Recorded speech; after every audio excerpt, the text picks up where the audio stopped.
Good afternoon. Thank you for joining us today. Today I'm joined by Drs. Walensky and Fauci. Where I want to start is with the President's speech yesterday.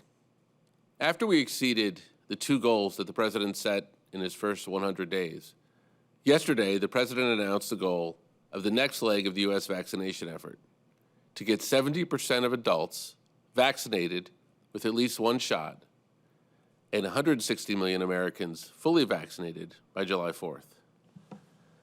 That amounts to approximately 100 million shots over the next 2 months. The infrastructure that we've built over the first 100 days with millions of vaccines, tens of thousands of vaccination locations, and a comprehensive network of community relationships will be critical in helping us meet this new goal. So, how are we going to get 70% of adults to have their first shot by July 4th? Well, we, the government, are not. But we, the people, have a very good chance. If you look at this slide, you'll see a visual representation of our approach. That's right, we're going to make it as easy as possible for every American to get a vaccine. Want to know where to get vaccinated? Take out your phone, text your zip code to GetVax, G-E-T-V-A-X. That's 438-829. That's right. Text your zip code to 438-829, and you'll be texted back 3 locations near you with vaccines in stock. Easy. Or if you prefer the information in Spanish, text your zip code to Vacuna. That's 822-862. Easy. Prefer a specific vaccine? No problem. Click on the text or visit vaccines.gov. You can sort that way. Easy. There are more than 75,000 places you can go to get a shot.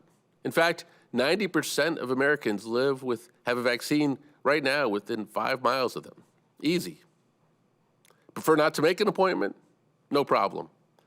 At the President's direction, many no-appointment walk-in vaccinations are available. Yesterday, the President directed all our federal pharmacy partners to begin providing walk-in vaccinations wherever supply allows. That means Americans will be able to get vaccinated without an appointment at the majority of our nearly 40,000 local pharmacy locations nationwide. Need a ride? Uber and Lyft are offering free and discounted rides. Live in a remote or rural area without a vaccine near you? We're sending doses directly to rural clinics and expanding mobile vaccination sites and pop-up clinics. And we will announce a call-in number designed for people without broadband or cell phones, where we will help people make appointments and remove other barriers preventing them from getting vaccinated. Easy and convenient and free. Vaccines for everyone. That's what we're focused on in this next phase. You probably can remove the slide. The next set of Americans to get vaccinated tell us they have another priority, getting the facts they need and their questions answered so they know they're taking a safe and effective vaccine. And as the President said yesterday, many people will need to get involved and take some responsibility to meet this goal. We know that many people who haven't been vaccinated have questions that they want answered. They want to observe the response of people who've been vaccinated. So, if you're one of the nearly 150 million Americans who's been vaccinated, this is your call to action. People want to know what your experience was like. So please talk with your friends, family, neighbors, and community. Share why you chose to get vaccinated, what it was like to get one, and how it felt when you finally got the vaccine. I got my vaccine, as did my family, and it was a major, major transition for our lives. I got the vaccine from Pfizer. My mother got the vaccine from Moderna, my wife from Moderna, one of my sons from Johnson & Johnson, the other one from Pfizer. And it was a great experience for all of us. In fact, I was able to see my mother last weekend for the first time in quite a long time. And even my son, who doesn't really like needles, said this was not a big deal. It didn't hurt. So that's a first. Later, I think I will be asking Dr. Fauci and Dr. Walensky at some point to share their vaccination story at their when they give presentations as well. Their conversations that we have to have with people are powerful, and they work. In January, only 47% of people had either received a vaccine or wanted to get vaccinated as soon as they can. That number is over 60% today, according to Kaiser. And many more are open to the vaccine if they find it easy and if they can get their questions answered. As the president has said, it takes all of us doing our part. That's why the president's also called on businesses to make sure that people have paid time off to get vaccinated. More than 1,000 businesses have so far.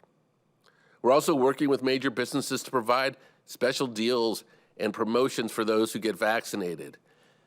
The numbers are endless and they're happening all the time. As examples, Albertson and Safeway, you can get a 10% off your groceries. At Target or CVS, you can get $5 off any purchase. If you show your vaccination card at the vitamin shop, you can get a free snack. There may be some not as healthy options, like beer and donuts, if that's your thing. Sports leagues like NASCAR, NFL, MLB, Major League Soccer are also joining the effort by offering ticket giveaways, in-stadium vaccination programs, and discounts on merchandise.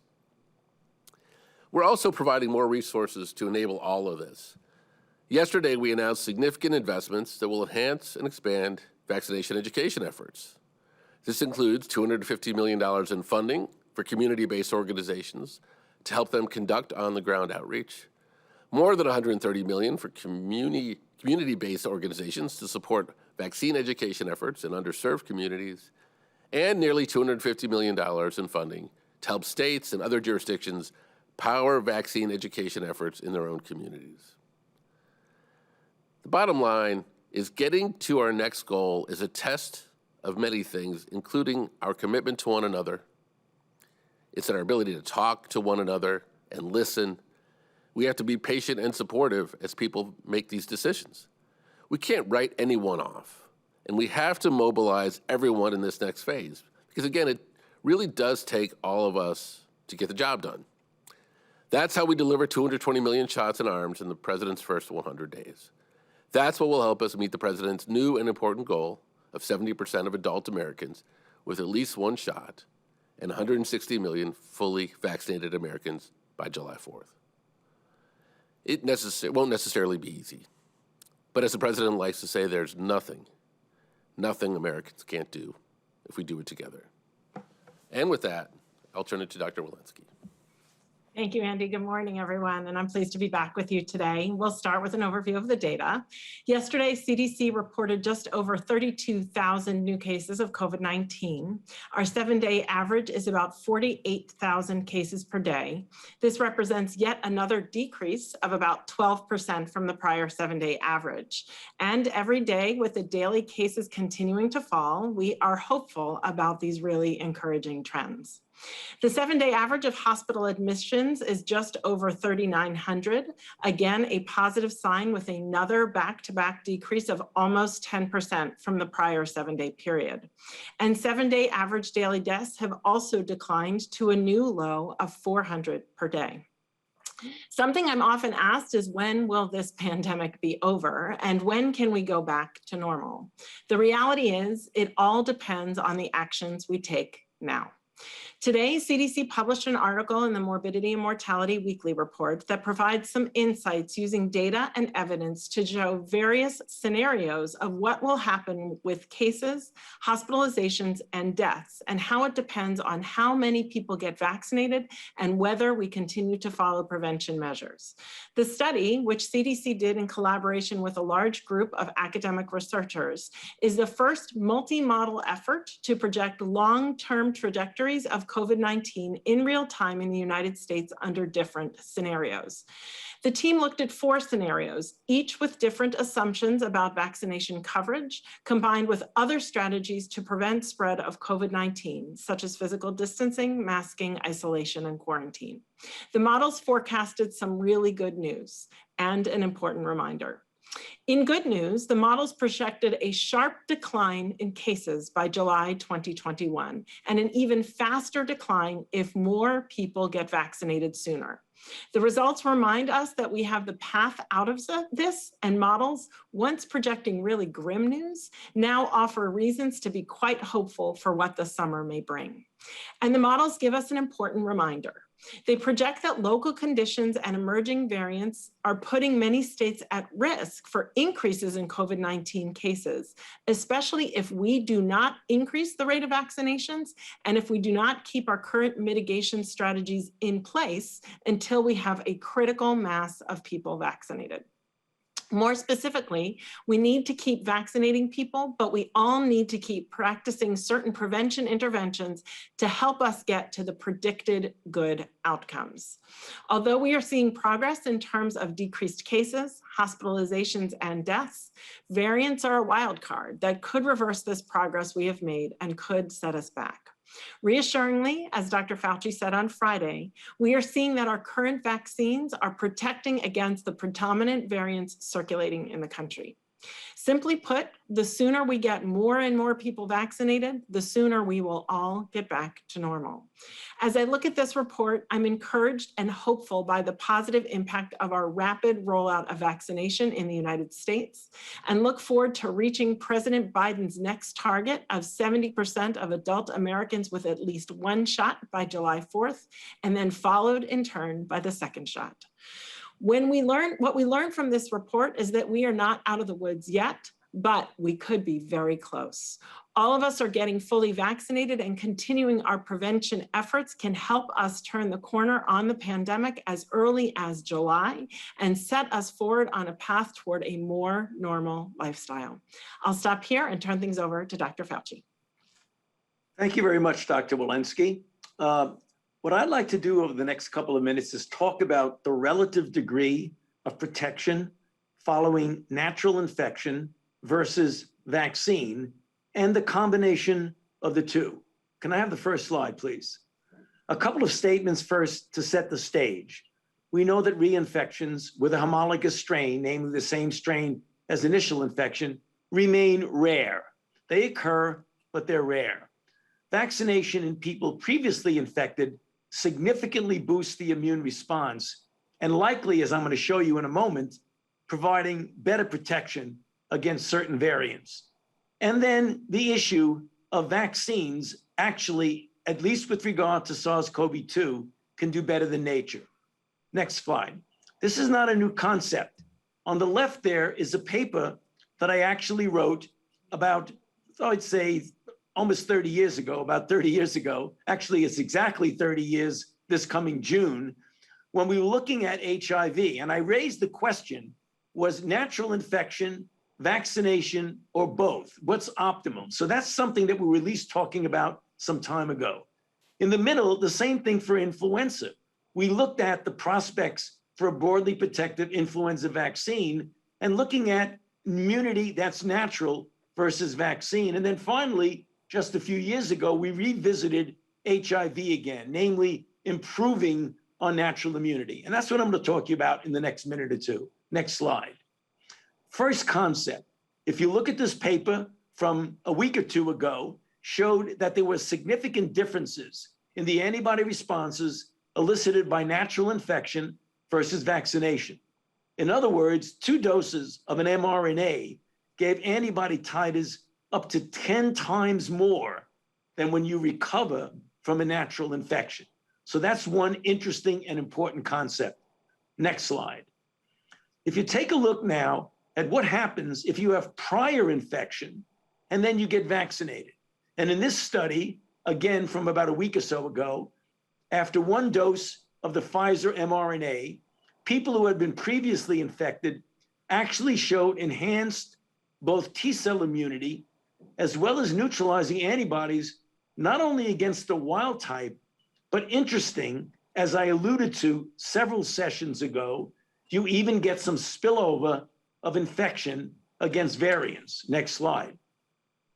If you look at this slide, again, antibody response from people who were previously infected and then boosted with 2 doses of an mRNA, you had interesting increased protection against the variants of concern.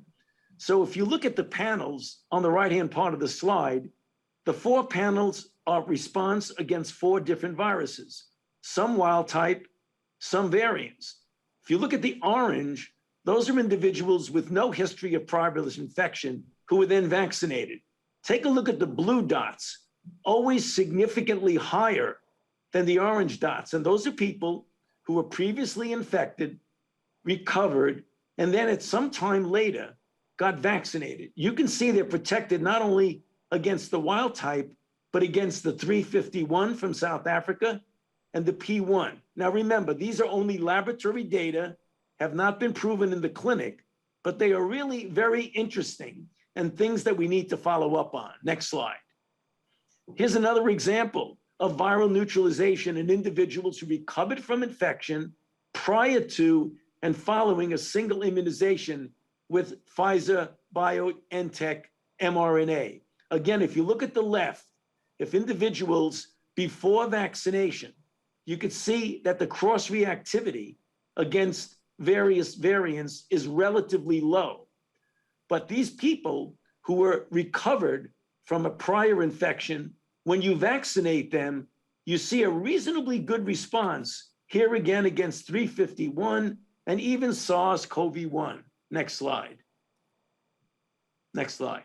And so, to repeat what Andy mentioned to you just a little bit ago, in case you didn't get a chance to write it down, we need to get vaccinated because vaccines are highly efficacious. They are better than the traditional response you get from natural infection. So making it easy, as Andy said, you can go to vaccines.gov or you can text the zip code into this particular app, 438-829 in English, or in Spanish, 822-862. Get vaccinated. Back to you, Andy. Thank you. Thank you very much, Tony. Okay, let's go to questions. Thanks, Andy. First question, let's go to Jack Jenkins at Religious News Service.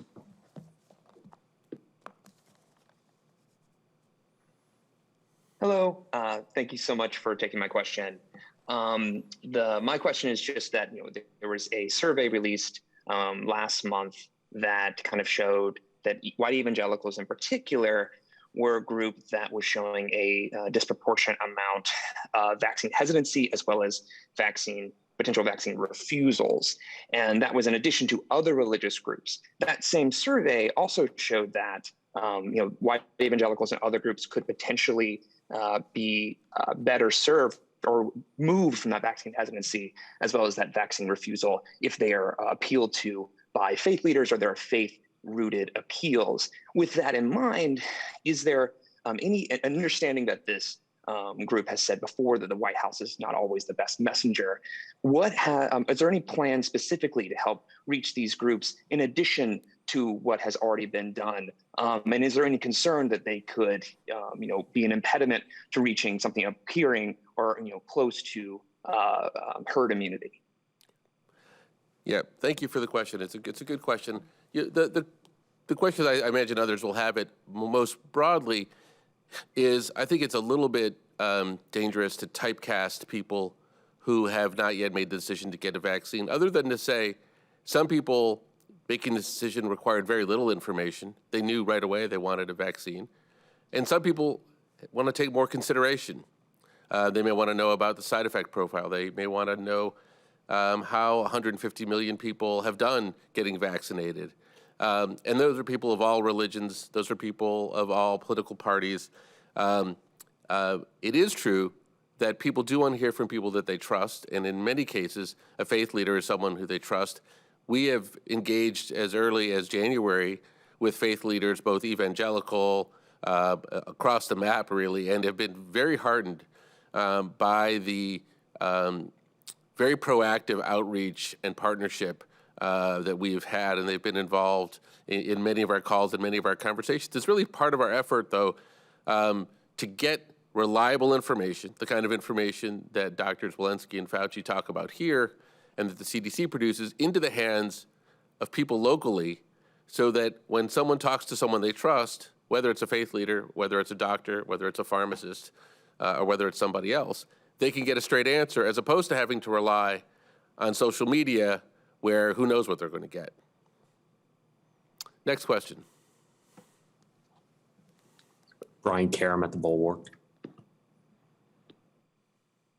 Thank you. Thank you very much. My question is for Dr. Fauci. Is there any indication that the efficacy of the current viruses, the current vaccines are in danger of being compromised by existing variants? And what is the scientific data to show that? Well, there are a number of variants, and you'd have to take them one by one. Let me just give you some representative ones to give, I guess, an answer to your broader question. So there's a variant that we're all familiar with now. It's dominant in our own country, originating in the UK, called 117. The vaccines that induce antibodies, the ones we use in this country, are really quite effective in protection against that variant. Take another variant, the one that is dominant in South Africa, the 351 variant. When you do in vitro testing about the vaccines that induce antibodies here in our own country, the mRNAs and others, that you have a rather significant diminution of multiple fold efficacy in the test tube. But it isn't enough to completely obliterate a certain degree of protection. When you get the J&J, which is the only one that has the field experience with that, you can see that you may not protect as well against symptomatic infection. The efficacy goes down to about 60 or 50%.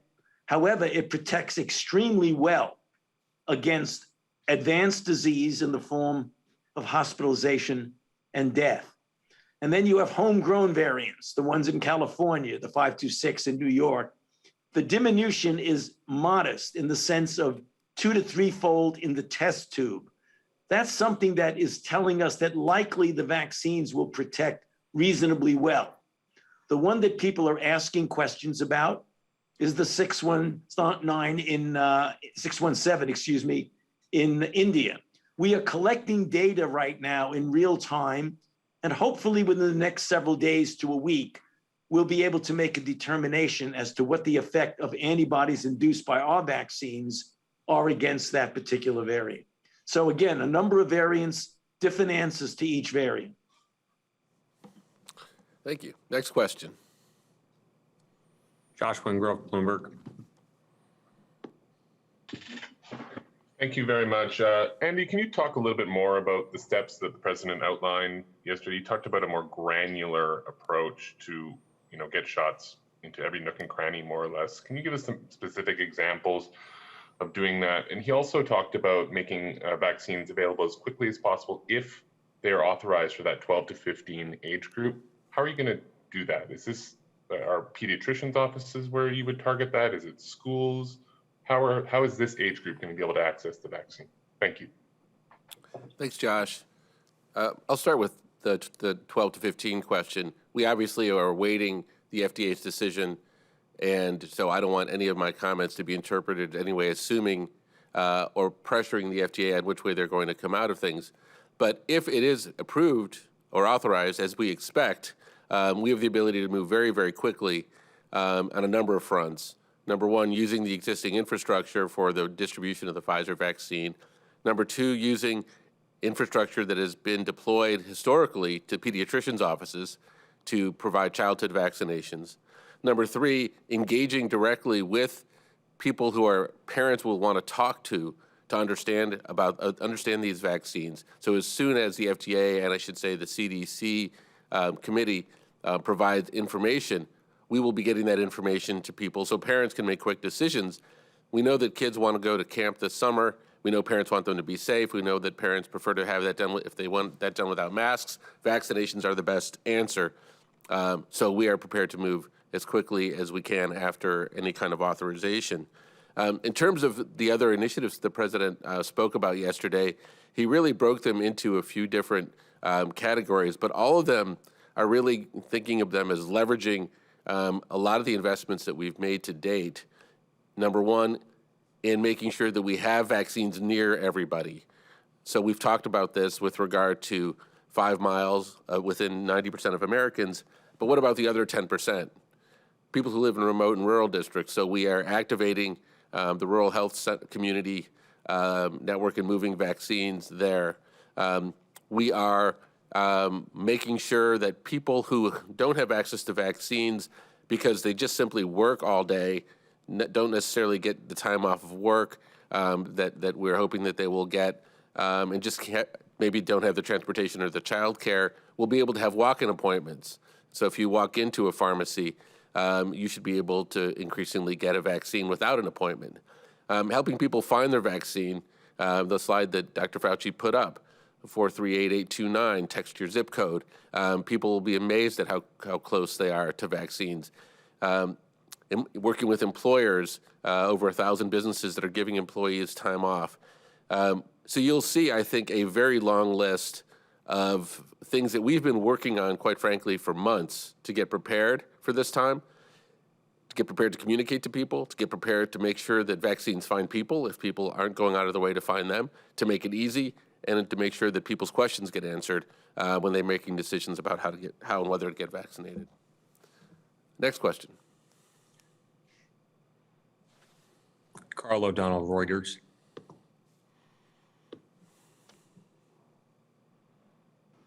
Hi, thanks for taking my questions. So I wanted to ask you guys, there's been plenty of reports out now that Pfizer has been distributing shots to other countries from some of its US-based manufacturing facilities. Obviously, that's different than, the White House in some cases, such as with AstraZeneca, talking about helping provide some of its own allocations to countries in need, but it still amounts to, the US helping other countries access shots to a greater degree than before. So I'm curious as to what level of involvement the White House is having in sort of directing those exports. Are they trying to steer them towards, countries with the greatest need, for example, the highest case count, or is this strictly sort of a private decision by Pfizer to, other governments that it has its own contracts with? Thank you.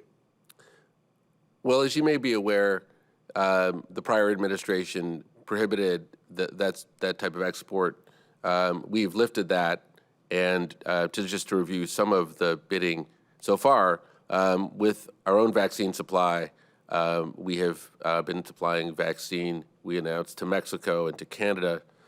We also announced that we would be exporting the entire block of AstraZeneca vaccines to countries that have approved AstraZeneca just as soon as we have approval from the Food and Drug Administration. One of the things the president announced yesterday is that by the time we get to July 4th, a full 10% of our stock of vaccines that we've acquired will have been distributed to other countries at a minimum. So that's very important as part of our commitment. Now, Pfizer, as a practical matter, has relationships with other countries and strikes contracts with other countries. And we are pleased that we will be able to be a net exporter of vaccines and still have enough, and still have plenty of vaccines to make sure we vaccinate the public.